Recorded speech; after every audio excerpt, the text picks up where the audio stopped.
오늘을 사랑하는 묵상 시간입니다. 오늘 본문 말씀 출애굽기 37장 25절의 말씀입니다. 그가 또 조각목으로 분향할 제단을 만들었으니 길이는 한 규빗이요 너비도 한 규빗이라 네모가 반듯하고 높이는 2규빗이며 그 뿔들이 제단과 연결되어 있으며. 저희가 함께 보고 있는 이 출애굽기 37장 또 38장의 말씀을 보시면 이 성전 안에 들어가는 여러 가지 기구에 대해서 말씀을 주시고 있습니다.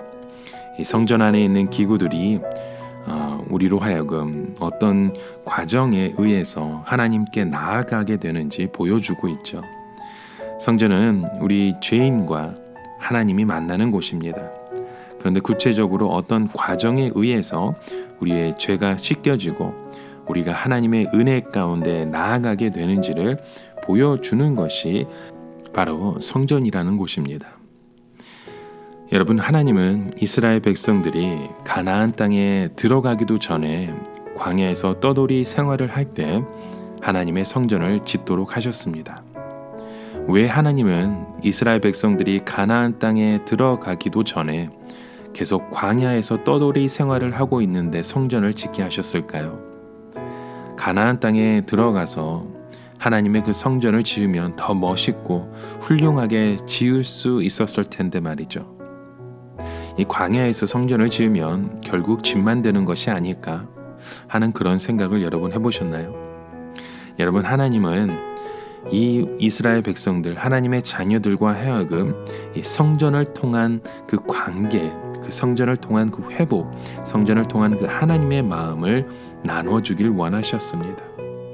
하나님은 이스라엘 백성들에게 원하시는 것이 그들로 하여금 성전을 짓게 해서 대접을 받으시려는 것이 절대 아니었죠. 오히려 이스라엘 백성들을 지켜주시고 섬겨주시기 위해서 하나님의 성전을 허락하셨던 것입니다. 하나님은 이스라엘 백성들을 돕고 축복하기 원하는데 아직 그들의 그 관계가 하나님의 그 언약 백성으로서의 그 관계가 완전하지 않기 때문에 그 성전을 통해서 회복시키시는 그 하나님의 마음을 우리에게 주셨던 것입니다. 여러분, 성전을 통해서 하나님은 하나님의 자녀들을 무조건 사랑하시는 것을 보여주십니다. 성전을 통해서 하나님은 이스라엘 백성들을 무조건 축복해 주실 것을 약속해 주시죠. 하나님은 어떤 일이 있어도 이스라엘 백성들을 버리지 않으시고 함께 그들을 인도해 주시겠다는 것입니다. 여러분, 과거에 우리는 어떤 사람들이었습니까? 하나님으로부터 가장 거리가 먼 사람들이었고 세상을 바라보며 세상의 그 죄악된 모습 가운데 서 있던 사람이 우리였습니다. 그런데 이제는 하나님의 음성을 들으며 하나님의 영광 중에 하나님을 만날 수 있는 그 참된 하나님의 자녀의 모습으로 우리를 이끄셨다는 것이죠. 우리가 예배를 드리는 이곳은 베드로가 예수님의 변화된 모습을 본 것이며 아론이 들어갔던 지성소보다 솔로몬이 기도했던 것보다 더 영광스러운 곳입니다. 그런데 우리가 이 예배를 소홀히 하거나 시시하게 생각해서 정말 주님의 영광을 바라보지 못하는 우리의 삶이 있어서는 절대 안 되겠죠. 우리는 이곳에서 말씀을 듣고 기도하는 것이 우리의 사명이 되어야 합니다. 우리가 모두 돈을 번다고 세상에 나가버리면 누가 기도를 하며 누가 하나님의 말씀을 바라보겠습니까?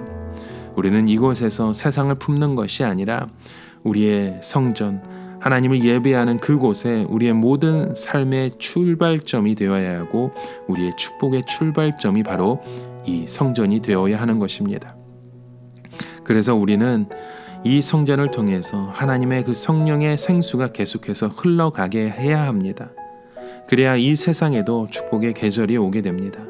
우리가 어려운 일을 당하고 힘든 일을 당해도 이 성전에 와서 기도하면 하나님께서 우리의 기도에 응답하시고 우리의 기도를 통해 하나님의 나라를 우리의 마음 가운데 채워주실 것입니다. 하나님의 성전은 바로 이러한 기도의 응답이 있는 곳입니다.